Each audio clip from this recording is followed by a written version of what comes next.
Hello Mouses, and welcome to a bit of a change in our setting today. Since it's National Coming Out Day, I decided that it would be a good idea to sit in front of a rainbow flag. So I've got behind me my green screen of needs ironing, +2, +4 against kobolds. And I thought I'd talk about coming out, because I've had to do it a couple of times now. I'm bisexual and I'm also transsexual, so I had to come out with one and then come out with the other and explain that to people.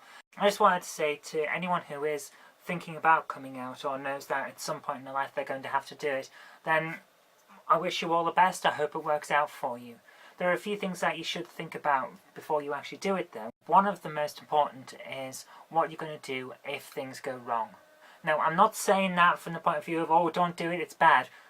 Coming out and being able to transition was the best thing that I ever did. It's made me the person I am today. It made me so much happier in my life. So I recommend it to anyone who needs to do it. But first thing you've got to remember is do it when it's right for you, not when it's right for other people. And like I said, be prepared for if it all goes wrong. Do you have a backup plan? Is there somewhere you can go that's safe, at least for a night or two, if things go bad and the people that you're coming out to don't like it and respond really badly? For example, if you're still living with your parents, do you have a friend's sofa you can crash on for the night, maybe 2 nights or 3 nights, while they get over the shock and start to come round? Because that is important. You've got to know that you're going to be safe. If you're going to come out to people, talk to your best friends first, the ones that are closest to you, the ones that you know will respond well, or at least you believe will respond well, because you can never tell exactly how someone's going to respond. So do have a backup plan. And then once you've done that, do it at your own pace. Be comfortable with yourself. Admitting to yourself that you're gay or trans is one of the hardest things that you'll ever do, because you have to overcome your internal homophobia and transphobia first. And it sounds weird to think that we all have it, but we do. For example, you talk to many trans women about whether they would be happy and comfortable going into a women's organisation and joining up. A lot of them won't. Some of them, yeah, sure. There's a lot of trans women in the Women's Institute, for example. There's a lot of trans women in women's political movements. But there will have been apprehension when they first turned up. I know this because I was just at the Conservative Party conference and I had a bit of apprehension of going on and talking to the Conservative women's group. They were fine with me. None of them batted an eyelid when I came over and had a chat. But I felt like it might not be the best thing to do. It might cause a bit of a problem. It's over a decade since I came out, and it was 9 years ago that I actually transitioned.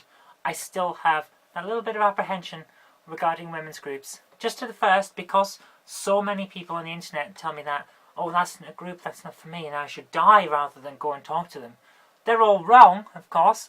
All of them are wrong, and going and talking to women's groups is perfectly fine, perfectly valid. I am a woman, I can go and talk to women's groups. But it's still there. So I understand if you have a bit of apprehension in yourself, because you don't want to admit to yourself, or you don't want to overcome the fact that there are problems that you'll face. Fear is natural.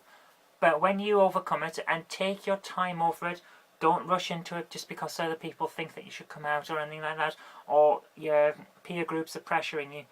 Take it at your own pace so that you're comfortable, because when you then come out to other people and talk to them about it, you'll be comfortable in yourself, and that helps them realise that it's perfectly fine, perfectly normal, and it's not going to change you as a person. But here's the most important thing. It might be National Coming Out Day, but it doesn't mean you have to come out today. If you want to, that's perfectly fine, perfectly valid. But if you don't, it's fine as well. Come out tomorrow. Come out next week. Do it at your own pace. Do it when it's right for you, and that's all anyone can ask from you. But be honest with yourself, be comfortable with yourself, and it will reduce the amount of trouble that you have. Not everyone's going to be 100% happy. Not everyone's going to take it perfectly fine at first. My mother and father, they are wonderfully supportive. My father walked me down the aisle at my wedding. But when I first came out, they were a little bit apprehensive. They didn't know what was going on. They felt as if they'd lost a child.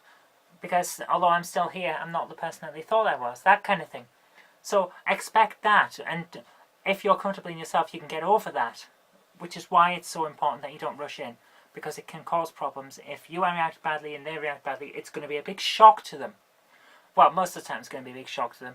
When my grandparents were told, my grandmother already knew. It's one of those things, sometimes you think, yeah, we knew about the gay thing, we thought it was going a bit further. That kind of thing. So be prepared for shocks, and be prepared to spend time to explain to people that you're still the same person. You haven't changed, you haven't betrayed their ideas of what you were going to be. Just remember that. It's going to be fine in the long term. So, fingers crossed for you. Good luck when you do it.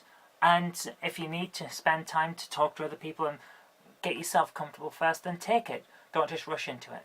But good luck, and good luck for the future as well.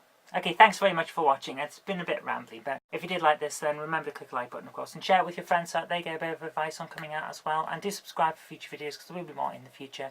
But until next time, I've been Zoe Kirk-Robinson. You've been watching the Knob Mouse Show. Very good luck to you if you're coming out, or you think you might need to in the future. And bye for now.